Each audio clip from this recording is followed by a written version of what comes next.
Welcome to Goblin Road Farm. Today we are going to cut some dado channels for the uh, piece that is going to be exposed to the outside.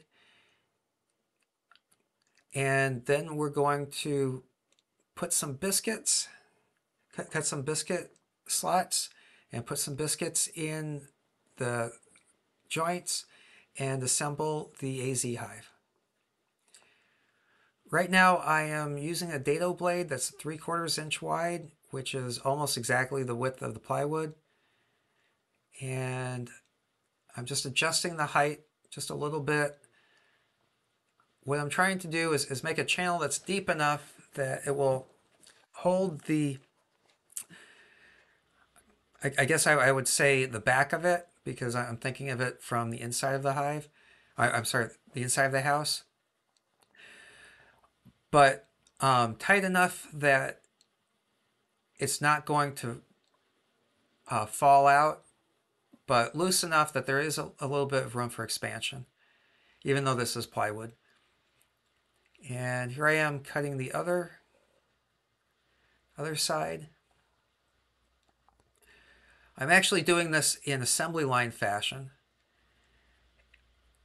I'm just going to show the first one that I'm doing, but I have 12 hives that I have to make. So I just made the two sides. It looks like I don't have cutting the dado for the top, but the two sides and the top get the dado channels. The bottom piece does not. What I'm doing now is I have three of the back pieces, that the pieces that are going to face towards the outside, and I have them stacked together, and I have a piece of scrap wood on both sides to help avoid a tear out. And I'm cutting the channel with the dado blade. The uh,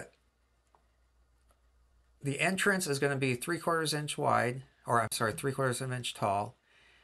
And what I did was I set the fence initially to the outside that I want, and I keep moving the fence and turning the piece so that I get the entire inside scooped out.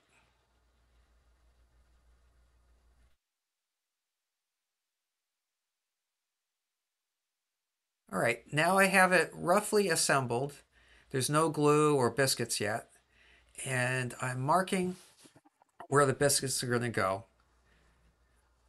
On subsequent pieces, what I did was I just made two boards for measurements, and one board was for either side, and I'm going to just put two biscuits into this hive, but the subsequent ones are going to get three biscuits. So I'm going to have one board that tells me where the middle is so I can leave a mark, one board that tells me where, in relation to the ends, the biscuit's going to go.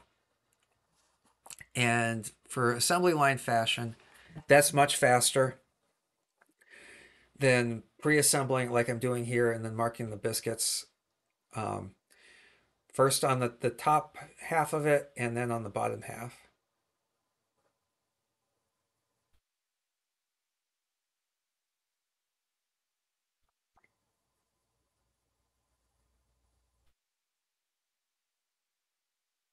Right, now I'm going to take the top piece and the two sides, and I'm going to move them over.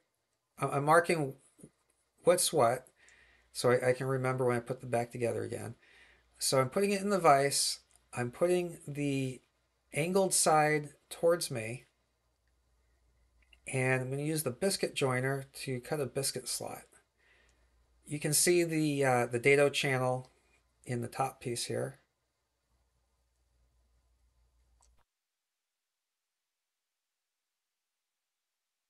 And it's going to have two biscuits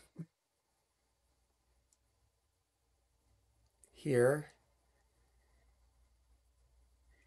Now I'm going to flip it upside down and cut the biscuits on the other side. Oh, I guess not. Probably already did that.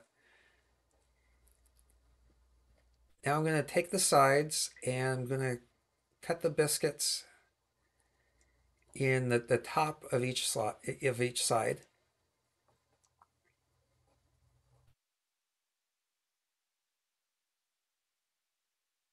Again, using the vise to hold it steady with the angle part towards me.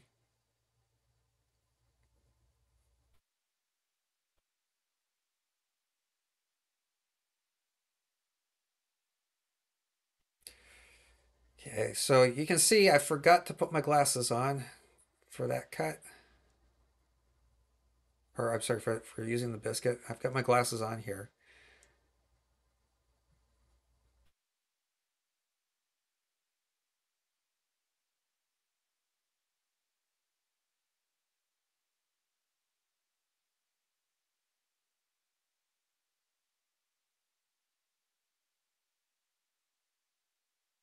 All right, now I put the hive upside down and I'm making the same marks on the underside. So I can put biscuits on the bottom and the bottom of the two sides.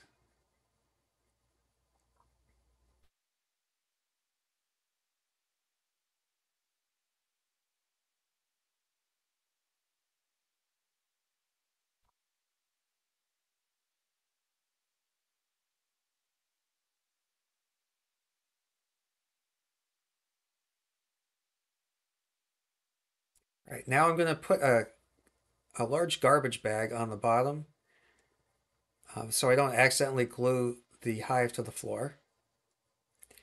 And I have two band clamps with special corner pieces.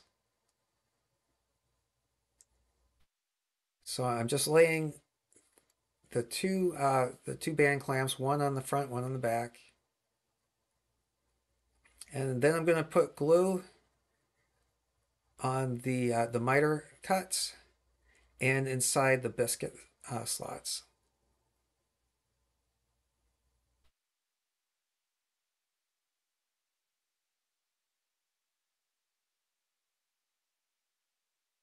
Now I'm putting the biscuits in, all the biscuit slots, rubbing some glue on the top of the biscuits.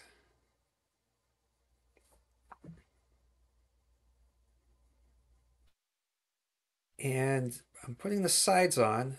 These two sawhorses make it much easier to keep the pieces more or less where I want them during assembly. Right, now I am putting the front piece on. And I have put the top piece and I tightened up the band clamps. When I do this, it makes almost a perfect 90-degree angles for the inside of the hive. Every once in a while, there is a little bit of a variation, and I use a bar clamp to compensate for that. But most of them, it turned out, came out with almost perfect angles. That's it for this video. Thanks.